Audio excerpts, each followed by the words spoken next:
Terima kasih Anda masih di iNews Sore. Pemirsa, Saka Tatal, mantan terpidana kasus pembunuhan Vina dan Eki, akan penuhi panggilan Bareskrim Polri sebagai saksi terkait kasus dugaan yang melibatkan keterangan palsu Aib dan Dede dalam kasus pembunuhan Vina dan Eki. Pemeriksaan akan dilakukan pada Selasa 13 Agustus besok.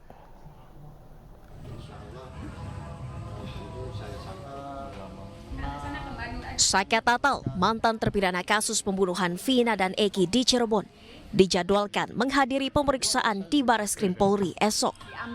Saka akan diperiksa sebagai saksi terkait kasus dugaan keterangan palsu yang melibatkan Aib dan Dede.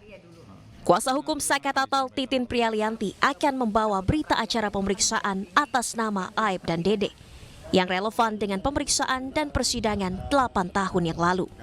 Sebelumnya pemeriksaan rencananya akan dilakukan pada Rabu minggu lalu, namun pemeriksaan kembali diundur menjadi esok. Kalau informasinya hari Rabu, jadi dari Mabes yang akan datang ke Cirebon. Mungkin kepentingannya bukan Saka aja ya, mungkin gitu. Tapi dengan pengunduran waktu ini memang ada informasi Mabes akan datang ke Lapas Bandung yang 7 terpidana itu di. Hingga kini kasus pembunuhan Vina dan Eki belum juga terpecahkan. Banyak saksi bermunculan, seolah menambah kusut benang merah kasus yang harus diurai. Dari Cirebon, Jawa Barat, Tim Liputan iNews melaporkan. Dan pemirsa, untuk membahas informasi selengkapnya, kami telah terhubung dengan kuasa hukum Saka Tatal, Krisna Murty. Selamat sore, Assalamualaikum Bang Krisna. Selamat sore Mbak Pauli. Baik, Bang Krisna, bisa dikonfirmasi besok Saka Tatal akan hadir pemeriksaan Bareskrim Polri? Saka Tatal besok akan hadir sesuai dengan undangan yang dikirim dari Mabes Polri kepada kami, bahwa kami akan memberi di dalam undangan itu bahwa Saka Tatal dimintai keterangannya sehubungan dengan adanya laporan Dede dan Aib memberikan keterangan palsu. Jadi kami besok akan datang jam 10 pagi ke Bareskrim, Mbak.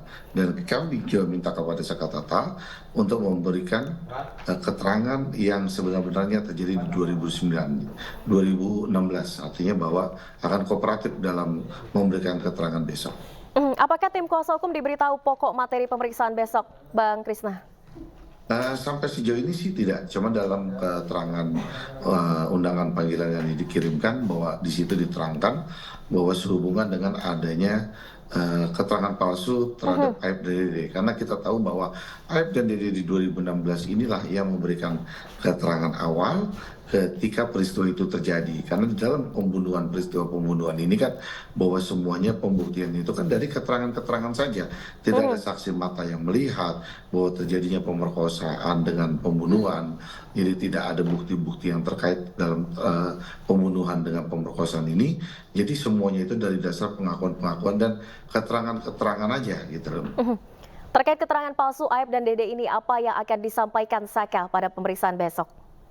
Karena pada dasarnya Saka Tatal sendiri dengan Aib dan Dede itu tidak mengenal. Jadi dengan Aib dan Dede, karena tidak mengenal dengan Aib dan Dede, paling bahwa peristiwa 2016 apa yang terjadi kan Saka Tatal juga di situ kan tidak ada di tempat. Artinya kalau peristiwa pembunuhan dengan pemerkosaan itu ada, bahwa Saka Tatal juga nggak tahu tiba-tiba dia ditangkap lalu dimintai keterangannya seperti yang diungkapkan di media bahwa Saka Tatal kan tidak mengetahui, tapi dia dipaksa untuk mengetahui peristiwa itu ada, bahwa dia disiksa, dia dianiaya, kan dia kan menerangkan bahwa dia tidak tahu keadaan yang sebenarnya begitu dong. Oke, apakah ada bukti atau dokumen yang dipersiapkan untuk pemeriksaan di Bareskrim, Bang Krisna? Sementara kita paling hanya mempersiapkan bukti-bukti terkait berkas di dalam persidangan 2016 kemarin aja.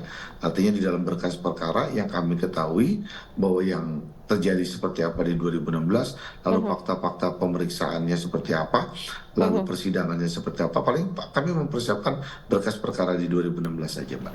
Oke. Selain Saka Tatal, adakah lagi yang diperiksa terkait dengan keterangan palsu Aib dan Dede ini? Kalau dari tim kuasa hukum mendapat informasi? Kalau untuk kami hanya kami tahu dengan Saka Tatal aja, tapi kan Bareskrim kami lihat kan sudah memeriksa daripada 4 terpidana yang lainnya ya, 4 terpidana yang lainnya dihukum seumur hidup. Lalu kalau buat besok, yang kami dapat hanya informasinya bahwa Saka Tatal aja yang akan diperiksa itu. Oke, untuk besok pemeriksaan, apakah pihak Anda akan mendatangi Bareskrim atau penyidik yang datang ke sana, Bang Krisna? Awalnya penyidik itu akan datang ya minggu kemarin hari Rabu ke Cirebon, cuman ada penundaan sehingga akan diputuskan bahwa kami akan datang ke Bareskrim sesuai dengan undangan yang ada. Jadi kita yang akan datang ke Bareskrim besok, Mbak. Baik, pukul berapa, Bang, pemeriksaannya? Besok jam 10 kita mulai pemeriksaannya. Baik, terima kasih banyak Bang Krisna Murty. Kami nantikan jalannya pemeriksaan Saka Tatal pada Selasa besok. Sehat selalu, selamat sore Bang Krisna. Ya pemirsa, diduga dihalangi oleh oknum penyidik Polda Jawa Barat, keluarga salah satu terpidana dalam kasus pembunuhan Vina dan Eki tidak bisa menemui Sudirman.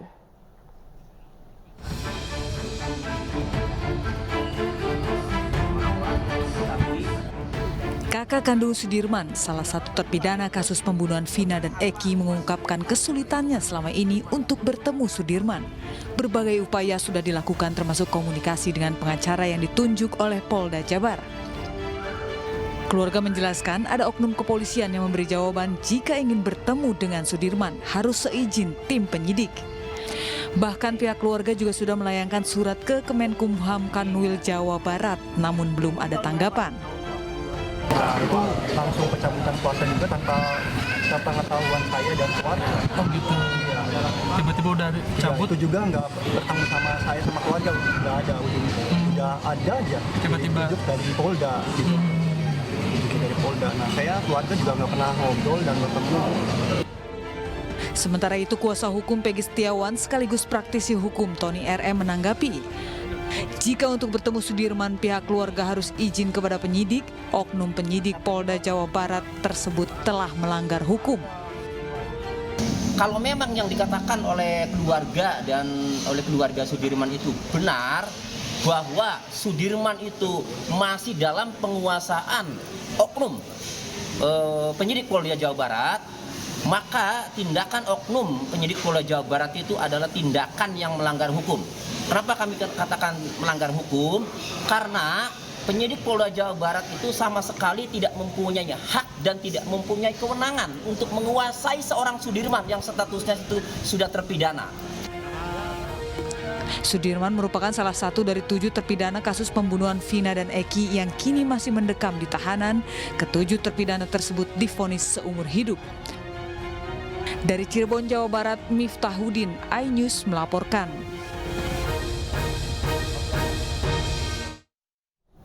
Pemirsa, 6 terpidana kasus pembunuhan Vina dan Eki segera mengajukan peninjauan kembali ke Pengadilan Negeri Cirebon, Jawa Barat. 2 saksi pamungkas dipersiapkan sebagai bukti baru atau novum dalam persidangan mendatang.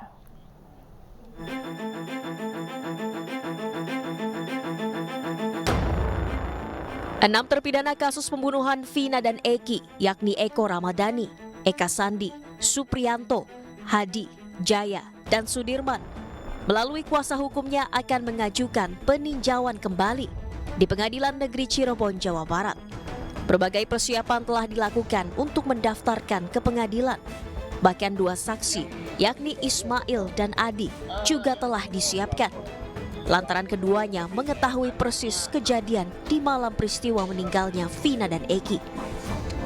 Tanggal 27 Agustus 2016 sekitar jam 10 malam terjadi suatu kecelakaan tunggal di flyover Talun. Nah, ini yang sedang kita periksa siapa itu korbannya. Ya, karena saksi ini sudah menguraikan korbannya, ciri-cirinya yang ditemui pada saat itu siapa. Suatu temuan atau suatu keterangan yang sangat baru dan sepertinya ya fakta ini itu bisa dapat membalikkan 180 derajat nasib para terpidana saat ini. Sebelumnya terpidana bebas kasus pembunuhan Vina dan Eki, Saka Tatal, telah rampung menjalani sidang peninjauan kembali di Pengadilan Negeri Cirebon, Jawa Barat. Kini giliran 6 terpidana lainnya mencari keadilan dalam kasus ini. Dari Cirebon, Jawa Barat, Miftahudin, iNews melaporkan. Pemirsa, Ibtu Rudiana tidak hadir dalam prosesi Sumpah Pocong yang digelar tim kuasa hukum Saka Tatal di Cirebon, Jawa Barat. Sumpah Pocong pun hanya diikuti oleh Saka Tatal untuk membuktikan dirinya tidak terlibat dalam pembunuhan Vina dan Eki.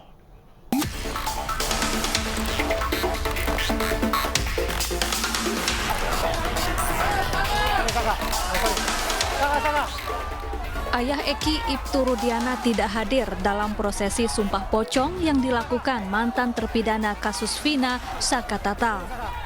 Menurut kuasa hukumnya, Rudiana tak punya kapasitas untuk menghadiri Sumpah Pocong. Apalagi Sumpah Pocong tidak akan memengaruhi proses hukum yang sedang berjalan. Karena itu merupakan upaya-upaya yang dilakukan oleh teman-teman baik litigasi maupun non-litigasi. Akan tetapi kalau memang saya ditanya pendapat terkait dengan Sumpah Pocong, karena memang hal tersebut tidak diatur di dalam ketentuan hukum acara pidana, saya tidak akan membahas itu karena saya tidak ada menemukan pasal apapun di dalam KUHP mengatur terkait dengan Sumpah Pocong tersebut. Jadi silahkan saja dan itu sah-sah saja gitu loh, itu kita hormati dan kita hargai, seperti itu Mbak. Baik Bang Pitrat, tadi kenapa Ibtu Rudiana tidak hadir memenuhi undangan untuk melaksanakan Sumpah Pocong? Ya, yang pertama untuk menghadiri itu kapasitasnya apa dan tidak menghadiri juga kapasitasnya apa. Karena lembaga yang berwenang dalam mengadili suatu perkara adalah kepolisian, kejaksaan, dan pengadilan.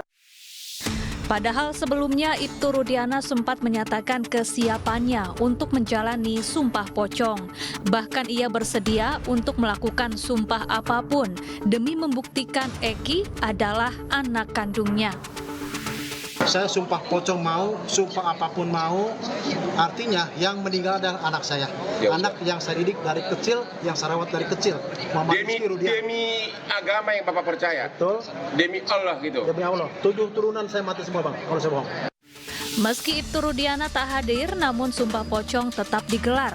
Didampingi tim kuasa hukumnya, Saka Tatal memasuki area padepokan, lalu berbaring di atas kain kafan yang telah ditaburi bunga. Saka juga sempat dimandikan terlebih dahulu. Kemudian Saka bersumpah bahwa ia tidak terlibat dalam kasus kematian Vina dan Eki. Ya alhamdulillah lega. Jadi dari dulu Saka tuh sebenarnya kesel tuh, banyak orang yang menyudutkan bahwa Saka ini pelakunya. Saka tuh harus ngomong kayak gimana sih buat semua orang tuh percaya bahwa Saka ini tidak pernah melakukan apa yang dituduhkan. Nggak ada cara lain selain Sumpah Pocong. Dan keluarga semua mendukung ya Saka? Keluarga alhamdulillah mendukung. Ya, yang hadir di 2016, saya yakin Saka Tatal dan 7 terpidana lainnya nggak pernah melakukan pembunuhan. Nggak pernah melakukan. Saya meyakini itu kecelakaan. Bapak Kapolri ada anak kecil dulu 15 tahun. Sekarang sudah dewasa, dia umur 23 tahun. Dia mencari keadilan sampai segininya. Sampai Sumpah Pocong, dan saya yakin ke-7 terpidana juga sanggup Sumpah Pocong kalau diberi kesempatan. Saya yakin ya Allah sampai segininya, anak Indonesia sampai segininya nyari keadilan ya Allah. Meski tidak memengaruhi proses hukum, namun Sumpah Pocong dilakukan untuk menguatkan keyakinan bahwa Saka Tatal tidak bersalah. Tim Liputan iNews melaporkan. Ya, untuk membuktikan tak terlibat di kasus Vina, pemirsa, Saka Tatal berani melakukan Sumpah Pocong. Meski tak dianjurkan dalam ajaran Islam, namun Sumpah Pocong dianggap menjadi bentuk putus asa meminta penegakan keadilan.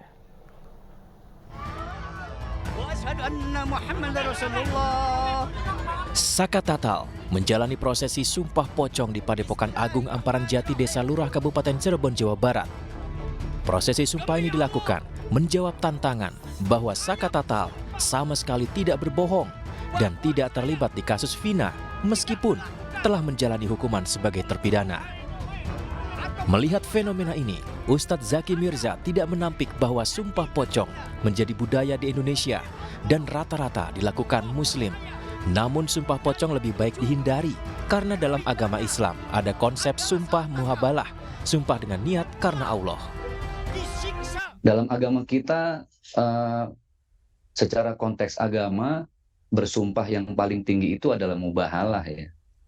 di mana biasanya untuk urusan-urusan yang tidak bisa dibuktikan secara logis, dibuktikan secara konkret, atau tidak ada bukti-bukti yang otentik, maka berlakulah sumpah mubahalah, di mana di situ ada saksi dan langsung Allah Subhanahu wa Ta'ala yang menjadi saksi kan gitu.